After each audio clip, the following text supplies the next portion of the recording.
एक नई डरावनी कहानी शुरू करने से पहले दिल से धन्यवाद मेरे सभी प्यारे दर्शकों को। आपके प्यार और सपोर्ट की वजह से आज हॉरर तक परिवार 550 प्लस से भी ज्यादा लोगों का हो चुका है। सच कहूं तो इतना सपोर्ट देखकर तो भूत भी इमोशनल हो जाए। अगर आप अभी तक इस डरावने सफर का हिस्सा नहीं बने हैं तो जल्दी से सब्सक्राइब कर लीजिए, क्योंकि आगे आने वाली कहानियां और ज्यादा डरावनी और ज्यादा मजेदार और रूह कपा देने वाली होने वाली हैं। तो चलिए अब बिना देर किए शुरू करते हैं आज की नई हॉरर स्टोरी। जिस रात मैं अपनी ही आवाज से डर गया। रात को अगर कोई आपसे पूछे कि सबसे डरावनी चीज क्या होती है, तो ज्यादातर लोग कहेंगे अंधेरा, सन्नाटा या कोई परछाई। लेकिन मेरे लिए सबसे डरावनी चीज मेरी अपनी आवाज बन गई थी। ये सब तब शुरू हुआ जब मैं इस शहर में आया। शहर नहीं, एक ठहरा हुआ इलाका। यहाँ हवा चलती तो थी लेकिन आवाज नहीं करती थी।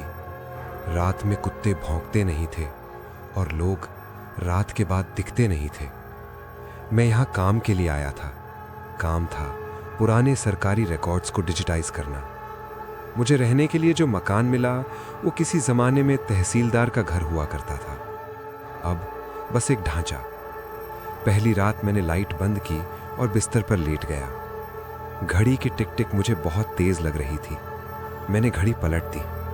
अब पूरी खामोशी, इतनी खामोशी कि मुझे लगा मेरे कान खुद आवाज ढूंढ रहे हैं। तभी मेरे गले से एक धीमी आवाज निकली, सो जाओ। मैं चौंक गया, क्योंकि मैंने तो कुछ कहा ही नहीं था। मैंने खास कर खुद को संभाला। थकान है, मैंने खुद से कहा, लेकिन आवाज बिल्कुल मेरी जैसी थी। अगली रात फिर वही हुआ। इस बार मैं पूरी तरह जाग रहा था। मैंने होंठ नहीं हिलाए, फिर भी आवाज आई, आज मत सोना। मेरे हाथ अपने आप कांपने लगे।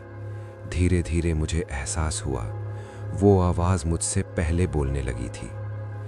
एक रात मैंने रिकॉर्डर चालू कर दिया। मैं चुप बैठा रहा। कमरा अंधेरे में डूबा था और रिकॉर्डर में साफ साफ रिकॉर्ड हुआ मेरी आवाज जो मुझसे बात कर रही थी। रिकॉर्डिंग के आखिरी सेकंड में एक वाक्य था, अब तुम्हारी बारी है। उस रात मैं सोया नहीं, क्योंकि मुझे समझ आ गया था जो मुझसे बात कर रहा है वो बाहर नहीं है, वो मेरे अंदर है। उस रिकॉर्डिंग के बाद मैंने एक बात तय कर ली थी, मैं अब अपनी आवाज पर भरोसा नहीं करूंगा। सुबह होते ही मैंने वो रिकॉर्डर दोबारा सुना।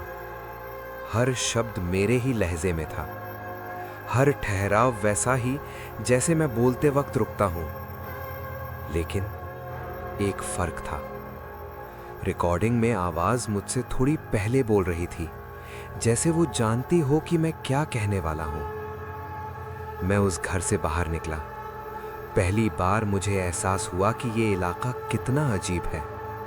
लोग दिखते थे लेकिन आंखों में कुछ खाली सा था। मैं पास की चाय की दुकान पर गया। दुकानदार करीब 60 साल का होगा। मैंने बस इतना पूछा, यहां रात में कुछ अजीब नहीं होता? उसने कप रखते हुए मेरी तरफ नहीं देखा, बस बोला, आवाज से दूर रहना। मेरे शरीर में सिहरन दौड़ गई। मैंने पूछा, किस आवाज से?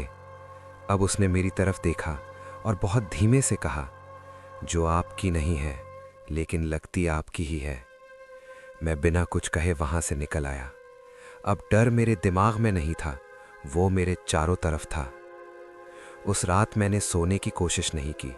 लाइट जलती रही, दरवाजा खुला रहा। मैं बिस्तर पर बैठा था। रात के करीब 1:40 पर आवाज आई, इतनी तैयारी? मैं चिल्लाया, चुप रह। पहली बार मैंने उसे जवाब दिया। कमरे में एक ठंडी हवा चली, लाइट हल्की सी झपकी और फिर आवाज बोली, तुमने तो कहा था डरते नहीं हो। अब ये मेरी आवाज नहीं थी, अब इसमें एक खुरदरापन था, एक पुरानापन। मैं कांपते हुए बोला, तू है कौन? कुछ सेकंड की खामोशी, फिर, मैं वही हूं जो इस घर में सबसे ज्यादा बोला गया। मेरे दिमाग में एक तस्वीर कौंधी। ये घर सरकारी था, यहाँ फैसले होते थे, यहाँ लोगों की किस्मत तय होती थी। मैंने पूछा, तू कोई आत्मा है? आवाज हंसी, आत्मा नहीं, मैं आवाज हूं। उसने मुझे बताया, इस घर में एक अफसर हुआ करता था। दिन भर लोगों की अर्जियां, रात भर उनकी फाइलें, लेकिन सबसे ज्यादा उसकी आवाज, चिल्लाना, धमकाना, इनकार करना। और एक रात किसी ने उसे यहीं मार दिया, लेकिन मरते वक्त वो चिल्लाया इतना जोर से कि उसकी आवाज इस घर में अटक गई। मैं उसी का बचा हुआ हिस्सा हूं। मेरे गले से आवाज नहीं निकल रही थी। मैंने महसूस किया वो बोल नहीं रहा, वो मेरे मुंह से बोलने की कोशिश कर रहा है। आईने में मैंने खुद को देखा, मेरे होंठ हिल रहे थे, लेकिन मैं नहीं बोल रहा था। आवाज बोली, थोड़ा और वक्त दो, फिर तुम्हें बोलने की जरूरत नहीं पड़ेगी। मैं दौड़कर घर से बाहर निकला। रात में पूरा इलाका जैसे रुका हुआ था। पीछे से मेरी ही आवाज आई, भागोगे कहां? तभी मैं गिर पड़ा और पहली बार मुझे एहसास हुआ मेरे अंदर दो आवाजें हैं और उनमें से एक मुझसे ज्यादा पुरानी है। मैं नहीं जानता मैं कितनी देर जमीन पर पड़ा रहा। जब होश आया तो आसमान हल्का नीला हो चुका था। सुबह हो रही थी, लेकिन मेरे अंदर रात अब भी जिंदा थी।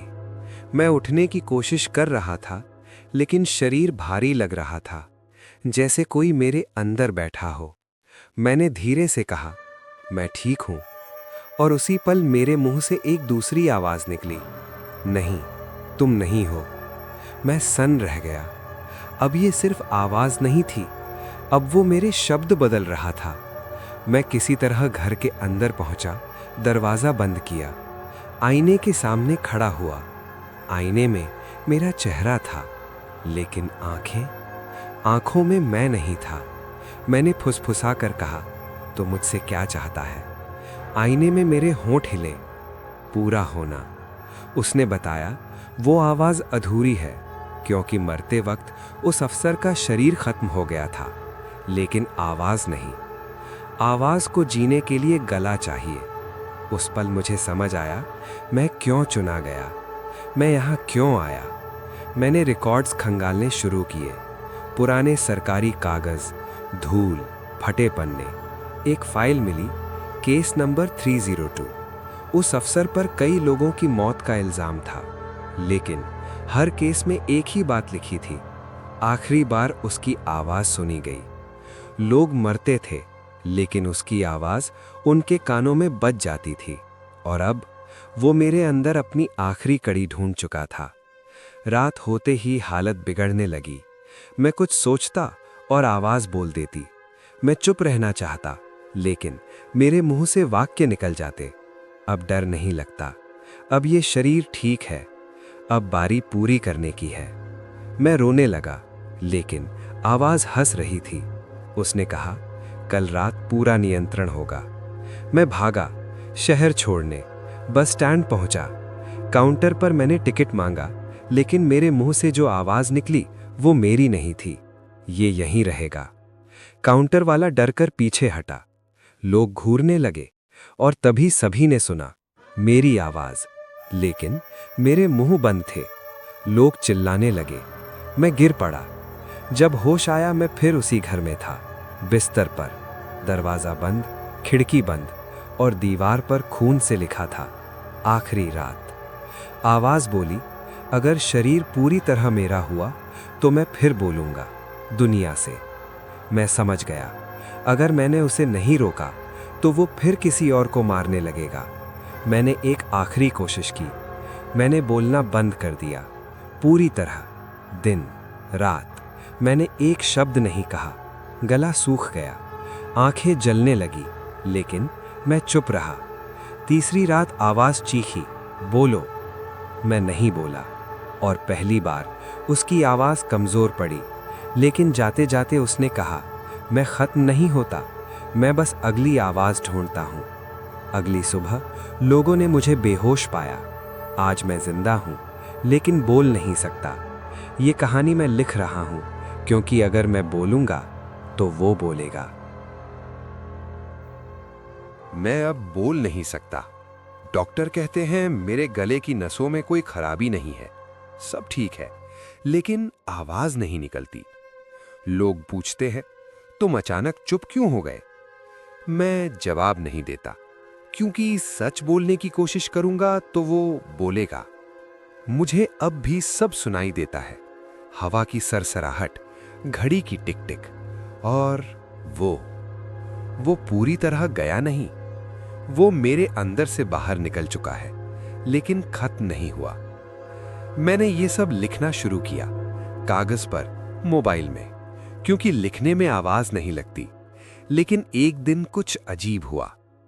मैंने जो लिखा था उसे पढ़ते समय लोगों ने कहा, ये लाइन तुम्हारी नहीं लगती, क्योंकि कुछ वाक्य मेरे लिखने से पहले ही लिखे हुए थे। जैसे, अगर तुम ये पढ़ रहे हो तो मैं तुम्हें सुन रहा हूं। मैं डर गया। पहली बार मुझे समझ आया, वो अब सिर्फ मुझ तक सीमित नहीं है, वो आवाज बन चुका है। और आवाज किसी एक शरीर की मोहताज नहीं होती। मैंने पुराने रिकॉर्ड फिर से पढ़े। उस अफसर के मरने के बाद कई सालों तक लोगों ने शिकायत की थी, रेडियो अपने आप चालू हो जाना, टेप रिकॉर्डर में अनजान फुसफुसाहट, फोन पर अपनी ही आवाज सुनना। हर जगह एक ही बात, आवाज ने किसी और को पकड़ लिया। अब मुझे समझ आया, मैं पहला नहीं था और आखिरी भी नहीं। वो इसलिए मुझसे निकला क्योंकि मैं चुप हो गया। लेकिन दुनिया चुप नहीं रहती। इंटरनेट, रेडियो, वीडियो, ऑडियो, हर जगह आवाज है, और जहां आवाज है वहां वो रह सकता है। मैंने आखिरी कोशिश की। मैंने ये कहानी रिकॉर्ड की, बिना बोले, टेक्स्ट टू स्पीच से। लेकिन रिकॉर्डिंग के बीच एक सेकंड ऐसा था जहां आवाज बदल गई। वही खुरदुरी, पुरानी जानी पहचानी आवाज। उसने कहा, अब मैं अकेला नहीं हूं। मैंने वीडियो डिलीट कर दिया, लेकिन कुछ लोग उसे सुन चुके थे। कमेंट्स आए, भाई वीडियो के बीच आवाज अलग क्यों हो गई? हेडफोन में किसी ने मेरा नाम लिया। उस रात मुझे फिर सुनाई दिया। अब मैं फैल रहा हूं। मैं कांप उठा। अगर आप ये कहानी सुन रहे हैं तो मैं आपसे एक बात पूछना चाहता हूं। अभी क्या आपने अपनी सांस पर ध्यान दिया? क्या आपने गौर किया कि आपके कमरे में पूरी खामोशी नहीं है? क्योंकि खामोशी में आवाज को जगह मिलती है। और अगर कभी आपको लगे कि आपके दिमाग में कोई वाक्य आपसे पहले आ गया, तो उसे बोलिए मत, क्योंकि वो शायद आपका नहीं है। मैं अब भी लिख रहा हूं ताकि मैं बोलूं नहीं, लेकिन ये कहानी अब मेरी नहीं रही। ये उस हर इंसान की है जो इसे सुन रहा है, क्योंकि आवाज मरती नहीं। अब तक आप सिर्फ कहानी सुन रहे थे, लेकिन अब कहानी आपको सुन रही है। मैं अब भी बोल नहीं सकता, लेकिन मुझे पता है आप सुन पा रहे हैं। क्योंकि जब मैंने ये एपिसोड लिखना शुरू किया तो मेरे मोबाइल में एक नोटिफिकेशन आया, वॉइस डिटेक्टेड। जबकि मैंने कुछ बोला ही नहीं था। मैं डर गया, क्योंकि ये पहली बार था जब सिस्टम ने माना कि कोई आवाज है, लेकिन वो आवाज मेरी नहीं थी। मैंने फोन साइड में रखा, कमरे में हल्की रोशनी थी। तभी मेरे दिमाग में एक लाइन आई, अब चुप रहने से कुछ नहीं होगा। मैंने उस लाइन को लिखा नहीं, लेकिन अगली लाइन खुद ब खुद स्क्रीन पर आ गई, क्योंकि अब कोई और सुन रहा है। मेरा दिल जोर जोर से धड़कने लगा। मुझे समझ आ गया, वो अब मुझसे बात नहीं कर रहा, वो आपसे बात करना चाहता है। आपसे जो ये कहानी सुन रहे हैं। आपने नोटिस किया, जब से ये एपिसोड शुरू हुआ है, आपने शायद कान खुजाया होगा, गला साफ किया होगा, या एक बार आवाज में खांसने का मन हुआ होगा। बस वही पल वो इंतजार करता है, क्योंकि उसे ज्यादा नहीं चाहिए, उसे सिर्फ एक आवाज चाहिए, कोई भी। जब मैंने पुराने केस दोबारा पढ़े तो एक बात हर जगह लिखी थी।